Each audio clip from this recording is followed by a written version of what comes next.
Hello everyone, good morning, good afternoon, good evening. और आज के स्पोकन इंग्लिश कोर्स में यू आर मोस्ट वेलकम। मैं हूँ स्वाति, आपकी एजुकेटर। एंड आज रीडिंग कॉम्प्रिहेंशन के सेशन में what are we going to सी?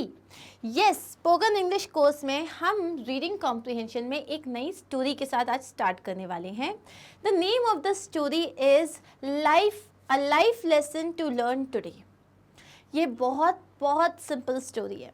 मैंने इसको क्यों चूज़ किया? बिकॉज ये आप तक मुझे ये लेसन पहुंचाना था। I wanted you to learn this lesson today. It is very simple with almost no difficult words.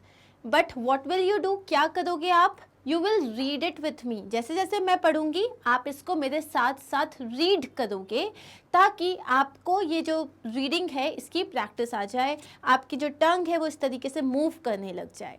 ये बहुत ही एक अच्छे मैसेज वाली स्टोरी है, तो प्लीज़ बहुत ध्यान से समझना।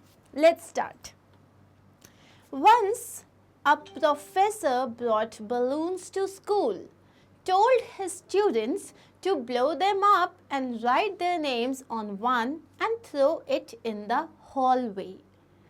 Once, एक बार, एक professor brought balloons to school. Brought मतलब bring का past form, वो लाए थे, तो उन्होंने balloons जो होते हैं वो स्कूल लेके आए। वो told his students to blow them up, उन्होंने अपने स्टूडेंट से कहा कि इनको सबको फुला दो। ब्लो करना मतलब होता है एयर फिल कर दो उसमें। And right their names on one. Right their names on one मतलब अपने अपने नाम जो है एक एक बलून के ऊपर लिखो and throw it in the hallway. और उसके बाद उसे कहाँ फेंक दो? हॉलवे मतलब क्या होता है? जैसे आप घर में एंटर करते हो या आप किसी स्कूल में एंटर करते हो, तो जो सबसे पहले एंटर करते ही जो लॉबी एरिया होता है उसे हम हॉलवे कहते हैं। The professor then mixed all the balloons. अब बच्चों ने क्या किए? बलून्स लिए और फेंक दिए। बहुत सारे बलून्स हो गए एंड प्रोफेसर ने क्या किया? उन सारे बलून्स को मिक्सअप कर दिया। क्या किया? मिक्सअप कर दिया। The students were given 5 minutes to find their balloons. अब इसके बाद उन्होंने क्या कहा? स्टूडेंट से कहा I am giving you 5 minutes. या इसको ऐसे भी कह सकते हैं यू आर गिवन 5 मिनट्स, मतलब तुम्हें 5 मिनट का वक्त दिया जाता है। Despite a rigorous search no one was able to find the balloon with their name on it. उनसे क्या कहा गया? I am giving you 5 minutes, मैं तुमको 5 मिनट्स दे रहा हूँ। Look into this and search your balloon. Search का मतलब होता है ढूंढना। Search your balloon, search your notebook, search your desk, search your chair, आप कुछ भी बोल सकते हो। तो सर्च योर बलून का मतलब क्या है? चलो अब जिन बलून्स में तुमने अपना नाम लिखा था उन बलून्स को ढूंढो। Despite a rigorous search, despite का मतलब होता है बावजूद इसके। बावजूद एक रिगरस का मतलब क्या होता है? बहुत ही केयरफुली सारे बच्चे जो थे अपना नाम ढूंढ रहे थे। No one was able to find the balloon with their name on it. सबने बहुत ट्राई किया लेकिन अब बलून्स मिक्सअप हो गए थे, इतने सारे बलून्स थे तो किसी को अपना नाम नहीं मिला। तो ये जो डिस्पाइट वर्ड है इसे आप कैसे यूज़ करोगे? Despite my efforts I did not get good marks, मतलब मेरे इतने एफर्ट्स दिए बावजूद इसके मेरे अच्छे मार्क्स नहीं आए। Despite my work my boss did not appreciate मी, मेरे काम के बावजूद मेरे बॉस ने मुझे अप्रिशिएट नहीं किया। अंडरस्टूड?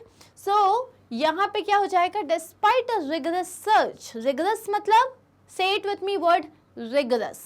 रिगरस का मतलब होता है एकदम आप केयरफुली पूरी जान लगा के ढूंढ दी, किसी भी बच्चे को अपना बलून मिला ही नहीं।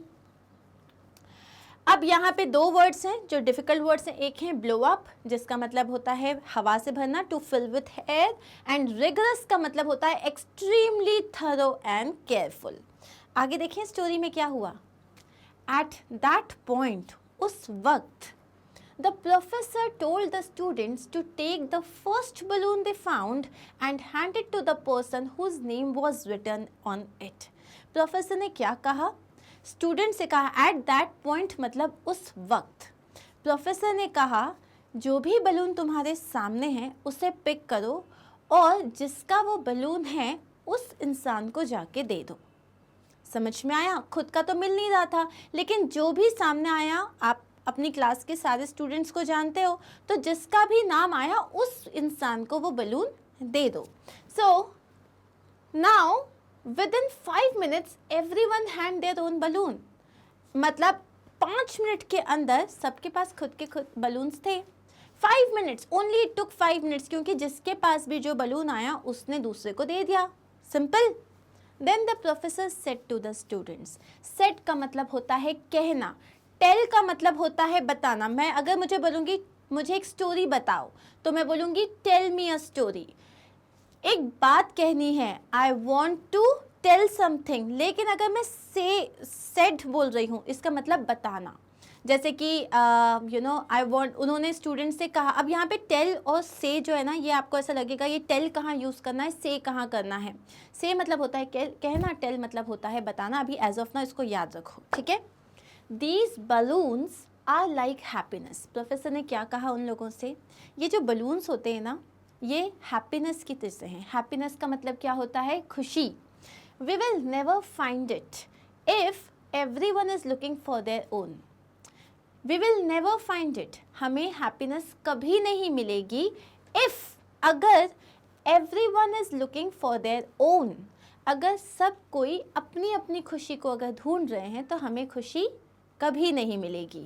But if care about other people's happiness, लेकिन अगर तुम जो है दूसरों की खुशी का ख्याल रखोगे, अगर तुम दूसरे की खुशी का केयर करोगे, we will find ours too. तो हमें हमारी खुशी भी मिल जाएगी. जैसे बलून्स के साथ हुआ. सब अपने बलून्स ढूंढ रहे थे तो नहीं मिल रहे थे, सब कन्फ्यूजन था, कियोस था. लेकिन जैसे ही आपने दूसरे के बलून को, जिसका भी बलून आपके पास आया, आपने ट्रांसफ़र कर दिया, तो क्या हुआ, इट वॉज़ वेरी ईजी. हम क्या करते हैं, मुझे सक्सेस चाहिए, मुझे अच्छा दिखना है, मुझे खुशी चाहिए, मुझे इम्पोर्टेंस चाहिए, मुझे नाम चाहिए, मुझे शोहरत चाहिए. बिल्कुल सही, चाहिए ही. लेकिन हम सिर्फ अपने बारे में सोचते हैं, हम सामने वाले के बारे में नहीं सोचते. हम कभी नहीं सोचते, क्योंकि हमारे लिए सबसे इम्पॉर्टेंट हम खुद होते हैं, होना भी चाहिए. लेकिन जब आप खुशी को बांटने लग जाते हो, तो the best thing with happiness is that it starts to double itself.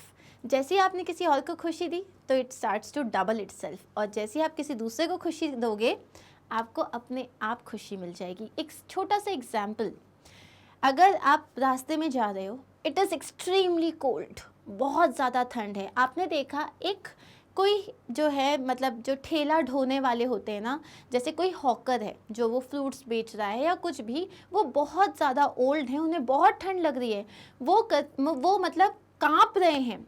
आपने क्या किया, आपके पास एक जैकेट था, extra jacket, may be you had one, आपने उनको दे दिया.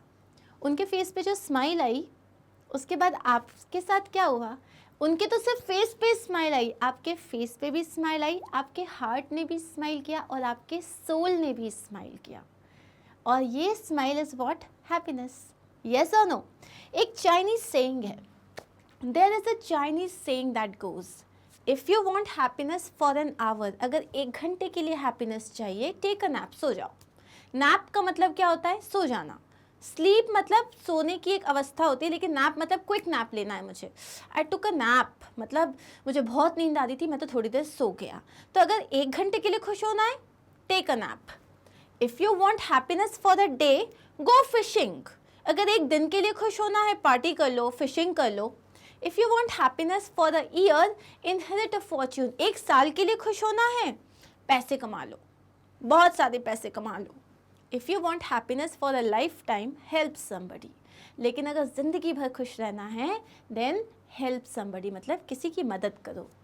For centuries the greatest thinkers have suggested the same thing. सालों से, सदियों से जो हैं, जो बहुत इंपॉर्टेंट लोग होते हैं, जो लोग ग्रेटेस्ट थिंकर्स जिन्हें हम कहते हैं, वो यही चीज़ कहते हुए आ रहे हैं. Happiness is found in helping others. Happiness दूसरों की हेल्प करने में मिलती है. And so we learn early, it is better to give than to receive. तो अगर आप रिलेशनशिप में हो और आप प्यार चाहते हो, आप चाहते हो आपके पेरेंट्स आपको बहुत प्यार करें, आपके टीचर्स आपको बहुत प्यार करें, आपकी गर्लफ्रेंड या आपका बॉयफ्रेंड आपको बहुत प्यार करे, आप दे कितना रहे हो? What are you giving? Are you expecting a lot? Receiving and पे हो, रिसीव करना चाहते हो, बट आप दे क्या रहे हो?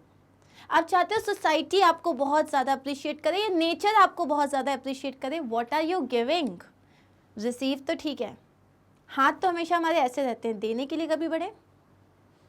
तो बस that is it, this was the story for the day. How did you find it? I told you, इसमें बहुत सारे डिफ़िकल्ट वर्ड्स नहीं हैं, बट एक इम्पॉर्टेंट लेसन है जो मैं आप तक पहुंचाना चाहती थी। I read the story and it reached my heart. Did it reach your heart? क्या ये आपके दिल तक पहुंची तो thank you so much. Now you will tell me how did you find the story. कैसी लगी आपको ये स्टोरी, ये आप मुझे कमेंट सेक्शन में बताओगे। और ऐसी ही बहुत सारी स्टोरीज़ के लिए you have to be with me. Reading comprehension में हर दिन एक नई story with a beautiful lesson, और ये सारे मिलेंगे आपको मैग्नेट ब्रेन्स की वेबसाइट पे, जहाँ पे स्पोकन इंग्लिश का टैब फ्रंट पेज पे ही है। जैसे ही क्लिक करोगे this will open, click on watch now, click on the thing that you wish to study. जो भी स्टोरी है, लेवल अप कैटेगरी है, प्रोनाउंसिएशन टिप्स हैं, बस आप क्लिक करोगे and your video will start like that. Thank you so much everyone. अच्छा, by the way, word of the day का सेंटेंस क्रिएट किया या नहीं किया? नहीं किया तो करो जल्दी से, because I am going to check everything. मिलते हैं बहुत जल्दी। Take care of yourself. Do not forget to like, share and subscribe. Bye.